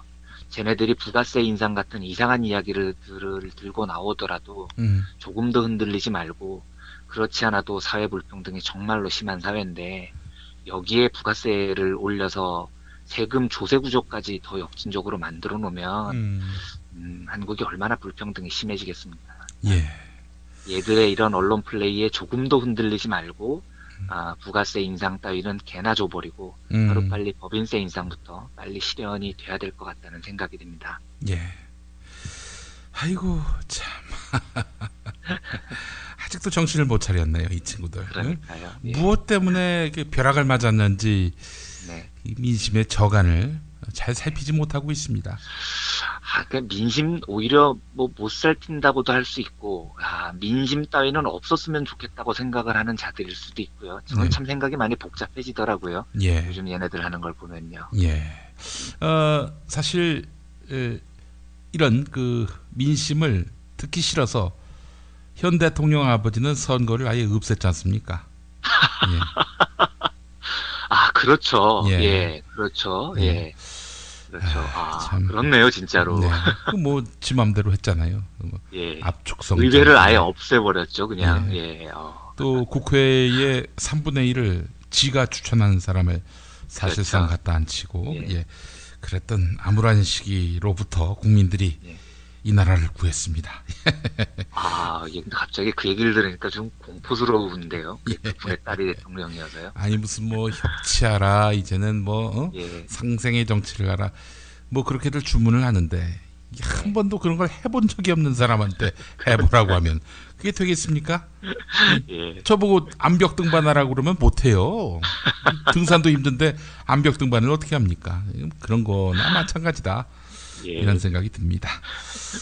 자, 다음 이슈 살펴보겠습니다. 네네. 작년에 코스피 상장사가 총 19조 원을 배당했는데 네. 실적 악화가 상당하다, 이런 얘기를 들었거든요. 네, 그렇죠. 그런데도 이렇게 많이 배당이 됩니까? 그렇습니다. 19조 원 배당을 했는데 이제 사상 최대 규모였습니다, 이게요. 그리고 이게 엊그저께 나온 뉴스였고요. 예. 어제는 이제 코스닥 상장사 배당 총액 사상 첫 1조 원 돌파, 이게 이제 어제 뉴스였고요. 그래서 한국거래소에서 이틀 연속으로 보도자료를 낸 거죠. 그런데 종합을 해보면 코스피건 코스닥이건, 코스피는 이제 상식 참 많이 들어보신 단어로 거래소, 그러니까 좀 우량 기업들이 있는 곳이고요. 코스닥은 이제 좀 벤처 기업들이 있는 곳인데, 두 시장 모두 실적이 굉장히 안 좋은 상황에서도 사상 최대 규모의 배당금을 풀었습니다. 이게 이제 죽은 제갈공명이 산 사마의를 이긴다, 이런 삼국지에 나오는 얘기가 생각이 나는데, 예. 죽은 최경환이 한국 경제를 여전히 짓누르고 있는 모습인 거죠. 네. 이게 제가 방송에서도 한번 말씀을 드린 적이 있는데요. 이 배당금이 왜 이렇게 많이 늘어났냐면, 최경환 부총리가 2014년 7월에 취임을 해서 내수를 살려야 된답시고 국민들의 가처분 소득을 높이자며 가계소득 증대 세제 3대 패키지 이런 걸 내놨습니다. 이게 뭐냐면, 기업이 돈을 쌓아놓고 있으면 세금을 물리겠다, 이게 1번이었고요. 예. 대신 세금을 깎아주는 혜택을 주겠다 중에 2번이 임금을 높여주면 세금을 깎아줄게. 2번, 배당금을 높이면 세금을 깎아줄게. 이게 3번입니다. 그러니까 임금을 높이건 배당금을 높이건 현금 깔고 있지 말고 풀라는 겁니다. 그런데 이 패키지의 문제가 뭐였냐면, 임금을 높이건 배당금을 높이건 어쨌든 현금을 풀면 세금을 깎아줄게에서 임금을 높이건 배당금을 높이건 이걸 오와 또는으로 처리를 해버린 겁니다. 그러니까 임금을 높여도 세금 깎아주고 배당금을 높여도 세금을 깎아주고 이렇게 패키지로 처리를 해버리는 바람에, 이러면 어느 재벌이 임금을 높이겠습니까? 당연히 배당금을 높이죠. 그러니까 올리라는 임금 올라가는 효과는 하나도 없었고, 현금을 쌓아놓고 있으면 세금 물린다니 허겁지겁 배당금으로 다 풀어버린 겁니다. 그러다 보니 지금 배당 금액이 실적 악화에도 불구하고 사상 최대가 돼버린 거죠. 그래서 이게 이제 최경환 부총리가 남긴 유산 같은 겁니다. 그런데 이제 제가 그 방송에서 이 얘기를 한번 드렸더니 어떤 한 청취자분이 굉장히 거친 어조로 저한테 항의 메일을 한번 보내신 적이 있었습니다. 그랬어요? 예. 그러니까 메일 내용이 뭐냐면, 그러니까 자본주의에 대한 기본 상식도 없는 XX 새끼야, 이러면서. 그 소송 걸면 바로 되는데, 아니, 근데 메일이니까, 독자분한테 그런 메일 받는 게 한두 번이 아니었으니까요. 그랬어요. 내용이 뭐였냐면, 주주자본주의 사회에서 배당금을 높이는 게 왜 문제냐. 배당금을 높이면 이건희만 받아가냐. 소액주주도 자기 지분 비율대로 다 받아간다. 소액주주들도 저기 배당금 다 받아가서 소득이 느는데 뭐가 문제냐.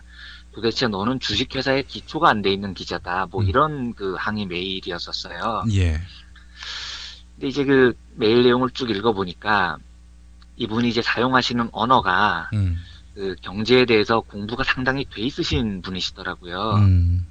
그래서 답신을 드릴까 하다가, 이게 경제에 대해서 공부를 좀 하신 분이면 여기서부터는 사실 그 대화가 안 되는 겁니다. 그러니까 논의가 되는 게 아니고요.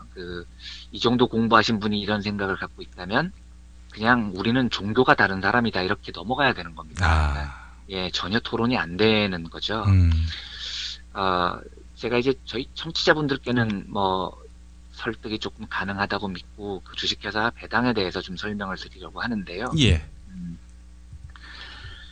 이 주식회사라는 게 원래 어떻게 생긴 거냐면 유럽 제국주의자들이 식민지를 수탈을 할 때 이때 이제 처음 주식회사라는 개념이 등장을 합니다. 근데, 네. 그러니까 이게 배를 한 척 만들어 가지고 이제 인도나 아프리카 같은 데 가서 후추나 차 같은 거를 가져와서 유럽에서 팔면 대박이 나는 거죠. 그래서 이제 배를 한 척 만들어서 항해를 시켰는데 이게 무역을 혹시 착취를 잘 하고 돌아오면 되는데 예. 오다가 해적도 만나고 풍랑도 만나고 그래서 침몰을 하기도 하고 한 푼도 못 건져오기도 하는 겁니다. 그러니까 이 선주가 보기에 성공하면 대박인데 실패하면은 쪽박이니까 이게 위험이 너무 크다고 생각을 하는 거죠. 예. 그래서 주주들을 모집을 하는 겁니다. 나 혼자서 하지 말고 배 한 척 만드는데 1억 원 들면 1,000만 원씩 10명이 내서 하자. 예. 네, 그래서 혹시 성공하면 그래서 한 1억 원 정도를 벌어오면 이걸 다 1,000만 원씩 나눠 갖자. 네, 요게 배당이거든요. 벌어온 돈을 주주들에게 나눠준다. 요게 배당이고 대신 망하면 위험 부담을 10분의 1로 줄이자. 1,000만 원씩만 투자하고 망하는 걸로 하자. 이래서 생겨난 게 이 주식회사라는 개념인 겁니다. 그래서 회사를 만들 때 한 사람이 돈을 몰빵해서 내지 않고 여러 주주들에게 돈을 받아서 이게 자본금이라는 거죠. 그래서 위험도 분산하고 회사가 이익을 내면 이익을 공유하는. 그래서 그 이익을 공유를 한다는 게 회사가 번 돈을 배당한다고 합니다. 주주들에게 나눠준다고 하는 거죠. 그래서 사실은 주식회사에서 배당이라는 것은 본질적으로 주식회사의 본질 같은 겁니다. 예. 그러니까 내가 이 회사의 주주가 되면 이 회사가 이익을 얻었을 때 내가 이 회사의 10%의 주식을 들고 있으면 회사의 이익의 10%는 배당을 받을 수 있는 권리가 있다. 이게 주식회사의 본질 같은 거죠. 그래서 배당이라는 건 주식회사 컨셉에서는 그만큼 중요한 원칙 같은 겁니다. 그러니까 저한테 이제 메일을 주신 분은 이 주식회사의 원칙을 강조를 하는 거죠. 50%를 투자한 사람은 50%의 권한을 갖고 10%를 투자한 사람은 10%의 권한을 갖는 게 뭐가 문제냐. 소액주주들은 소액주주만큼 배당을 받는 거다. 그걸 가지고 네가 배당을 한다고 지랄을 하는 건 기자의 기본이 안 돼 있는 거다. 이제 그분의 주장은 이런 거였었어요. 예. 저는 근본적으로요. 그 회사의 주인이 주주들이다.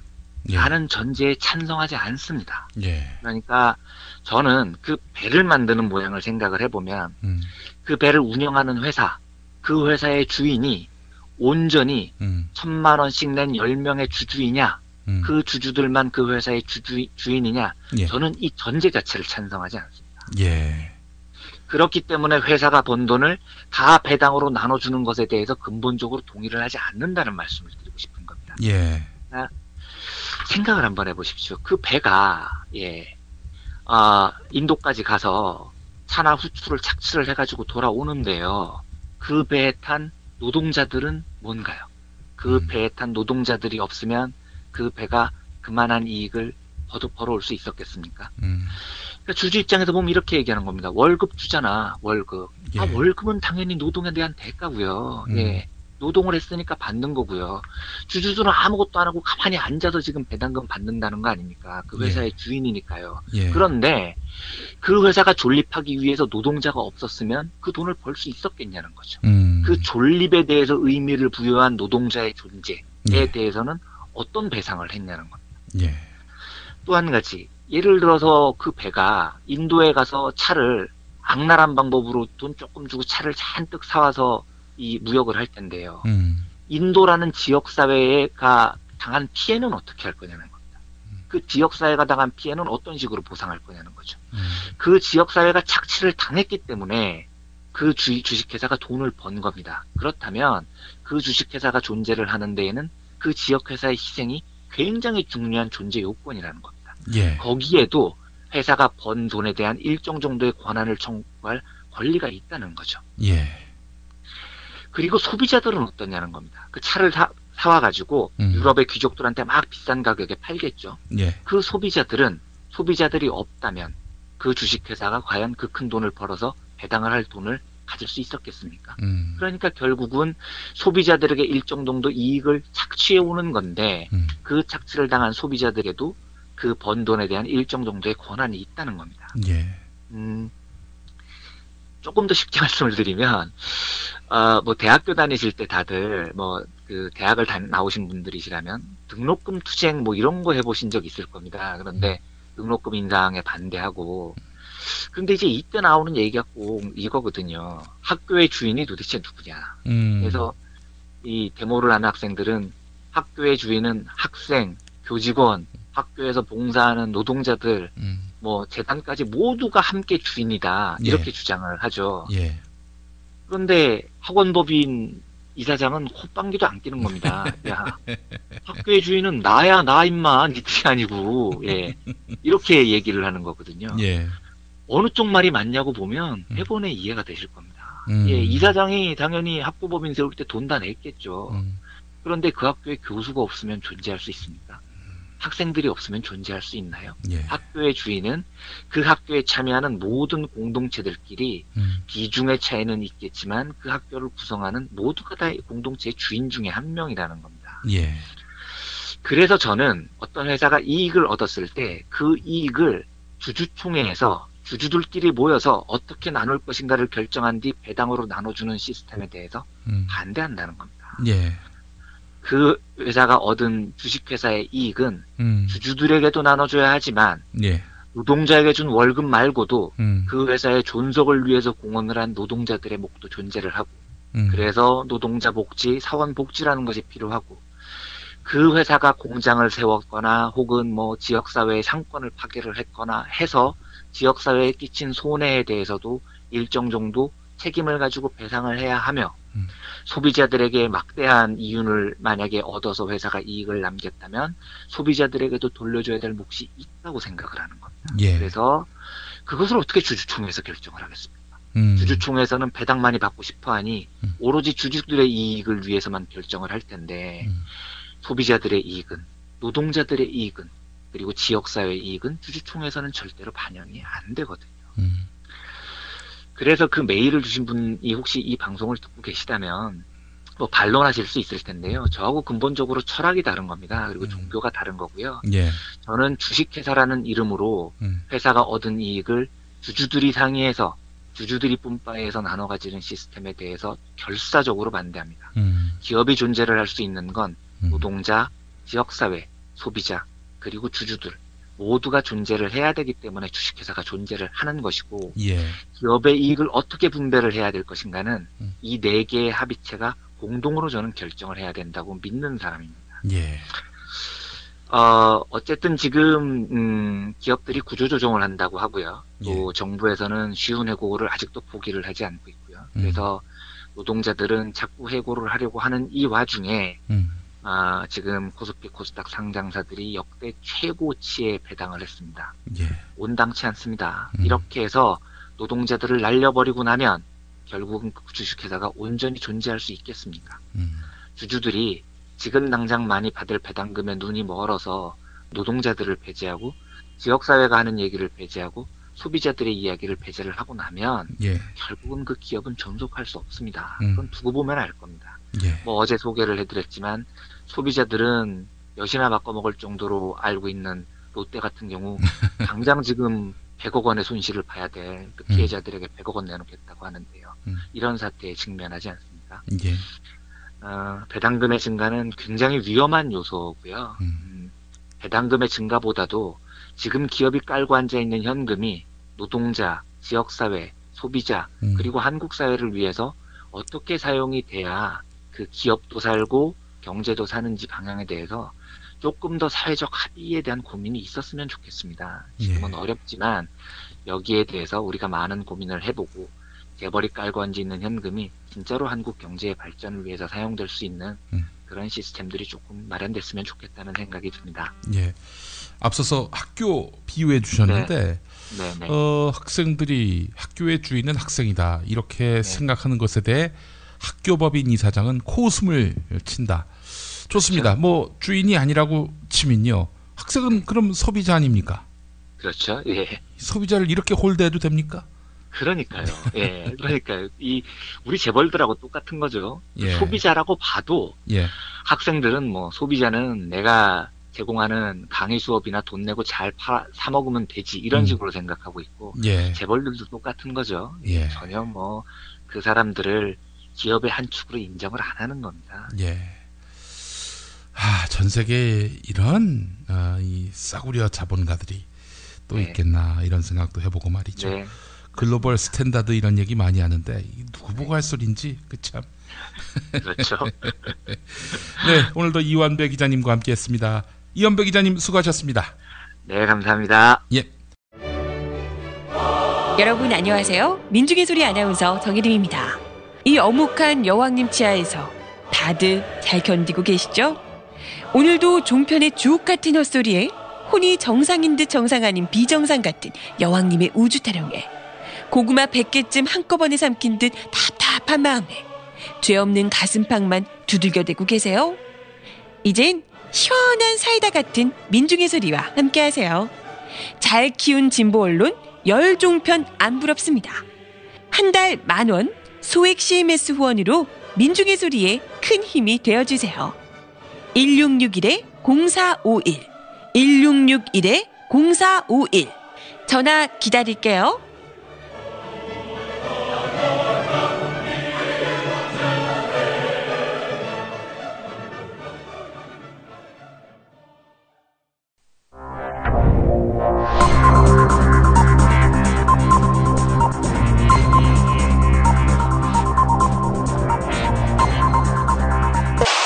공화국 논평. 세월호에서 국가공권력의 잘못으로 300명이 죽긴 했지만 농민이 국가공권력의 잘못으로 테러를 당해 사경을 헤매고 있지만 국가공권력의 잘못으로 언론이 탄압당하고 표현의 자유가 억압되지만 그럼에도 불구하고 사람에 대한 예의를 강조하시는 반듯한 박근혜 동지께서는 선거에서 떨어진 사람한테 화환을 보낸 개쓰레기 시궁창 싱크로나이즈드 막말돼지 김용민에 대한 강도 높은 국가적 중대조치를 취하실 계획을 표명하시고 구체적인 공격 방침을 제시하시었다. 경애하는 박근혜 동지의 단호한 결심은 선거에서 친 것도 야마도는데 거기에다가 축 낙선을 박은 화환까지 보낸 데 대한 강력한 분노의 표시다. 게다가 막말 돼지가 주문할 때 주문자 이름을 7시간 행불 그대로 박은 점은 화환의 수신자가 서울 노원갑 낙선자인 이노근이 아닌 실은 박근혜 동지임을 명확하게 드러내는 것으로서 이는 박 동지에 대한 체질적인 거부감과 적개심을 노골적으로 드러내는 추호도 용납할 수 없는 포항무도한 도발 행위다. 막말돼지 김용민은 지난 총선에서 낙선하는 개망신을 당하고도 여전히 정신을 못 차려 박근혜 동지를 향해 애비나 딸이나라는 추악한 폭언을 쏟아내더니 이제는 막말로도 모자라 패자에게 화환까지 보내는 막지까지 일삼고 있다. 이는 박근혜 동지를 참을 수 없이 모독하고 우롱하는 것으로서 천추의 한이 될 참혹하고 참담한 대가를 감수해야 할 짓이다. 상습적인 막말꾼 김용민을 불행히도 사법적으로 처리할 길이 없다는 점은 국가적 불행으로서 긴급조치를 부활하든지 아니면 국가선진화법을 만들어서 박동지 심기를 거스르는 무례한 자들에게 아빠시대의 수많은 불안당 종북 세력이 풀코스 서비스로 경험했던 통닭구이, 비녀꽃기, 물고문, 자만제옥이 추리틀기를 경험케 해야 할 것이다. 박근혜 동지의 나라에서 3년 동안 확실하게 뿌리내린 엄숙주의의 기틀을 부정하는 모든 세력은 치솟는 분노와 경천동지할 탄압의 불벼락으로 일벌백계해서 모두 한 방에 보내야 할 것이다.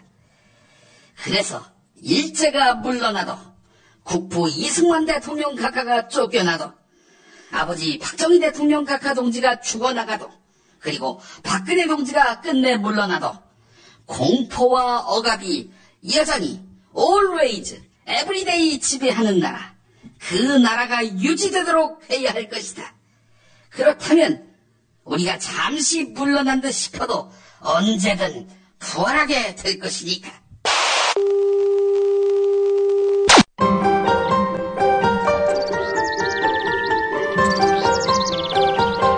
오늘의 날씨. 네, 고구절기인 오늘은 다시 흐려져서 밤부터 곳곳에 비가 내리겠습니다. 제주와 남해안은 벼락과 돌풍을 동반한 많은 비가 올 것으로 보입니다. 오늘 수도권과 충청도는 차차 흐려져서 밤부터 비가 내리겠는데요. 서울의 낮 기온은 19도로 비가 오기 전까지 대체로 포근하겠습니다. 영남은 대구가 22도까지 오르는 등 어제보다 조금 더 높겠습니다. 내일은 전국에 비가 내리다가 오전에 대부분 그치겠는데요. 이후 주말까지 구름만 다소 끼는 그런 날씨가 이어지겠고 한낮에는 20도를 오르내리며 따뜻하겠습니다. 네, 어제가 4.19 혁명 기념일인데요. 전우용 역사학자의 SNS 글을 인용해 보겠습니다. 말년에 이승만은 내무장관 최인규와 경무대 경찰서장 곽영주를 가장 신임했는데 모두 사형당했습니다.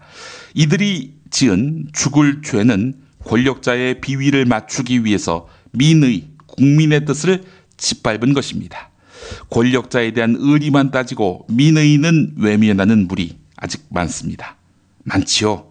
어떤 정치인 같은 경우 헌법보다도 대통령과의 인간관계, 의리, 이게 더 중요하다. 이런 말을 서슴없이 떠들고 다니지 않습니까? 계속 읽어보겠습니다. 최인규와 곽영주는 그들 자신이 각하 아니 되옵니다라는 말을 한 번도 안 했을 뿐더러 다른 사람에게도 못하게 했습니다. 4.19의 교훈 가운데 하나는 최고 권력자 측근에 있는 사람이 이럴 경우 죽을 죄에 해당한다는 것입니다. 네, 김용민의 뉴스 매거진 오늘 여기까지입니다. 고맙습니다.